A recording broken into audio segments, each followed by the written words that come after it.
Bismillahirrahmanirrahim. Assalamualaikum dan salam mesra kepada para juri, kombinasi intelektual bervisi, serta sidang pendengar dan penonton yang dikasihi. Sayang anak timang-timangkan, sayang saudara rindu-rinduan, sayang negara, apakah yang perlu kita lakukan? Sebelum hujah diperkukuhkan bukti, sebelum bibir terus mengorak bicara, biarlah saya canangkan dahulu tajuk pidato saya yang berbunyi Keluarga Malaysia, Penyatuan Perpaduan Negara. Maka izinkan saya merungkai benang-benang kalimat yang mengikat setiap frasa agar hadirin hadirat yang kabur semakin jelas maksudnya.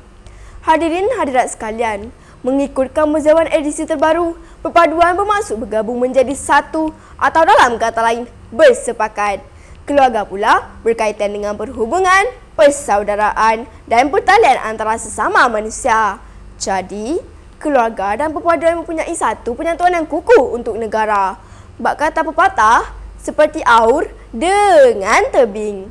Para hadirin, konsep Keluarga Malaysia diperkenalkan pada 22 Ogos 2021 oleh Datuk Seri Ismail Sabri Yaakob, Perdana Menteri Malaysia, menyeru rakyat Malaysia supaya mengetepikan perbezaan serta mengemlang tenaga untuk sama-sama memulihkan semula negara dalam mendepani COVID-19 serta merealisasikan wawasan kemakmuran bersama 2030.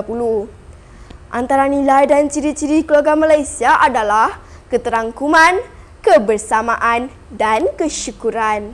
Maka konsep Keluarga Malaysia yang dibawa Perdana Menteri bertepatan di mana ia menuntut kerjasama semua pihak, tidak kira latar belakang dan bangsa dalam membentuk perpaduan. Konsep ini juga amat sesuai dan bertepatan dengan situasi rakyat Malaysia yang majmuk. Hadirin hadirat sekalian, dalam konteks Keluarga Malaysia, perpaduan hanya akan muncul apabila rakyat Malaysia membentuk kesatuan dan kesamaan dalam mewujudkan identiti nasional di sebalik pelbagai rencam warganya. Untuk mengekalkan perpaduan, ia turut menuntut toleransi yang melibatkan perpaduan semua kaum serta etnik di Malaysia. Dua perkara utama yang harus ada pada setiap keluarga Malaysia ialah persefahaman dan penerimaan terhadap kepelbagaian warganya dalam membentuk perpaduan.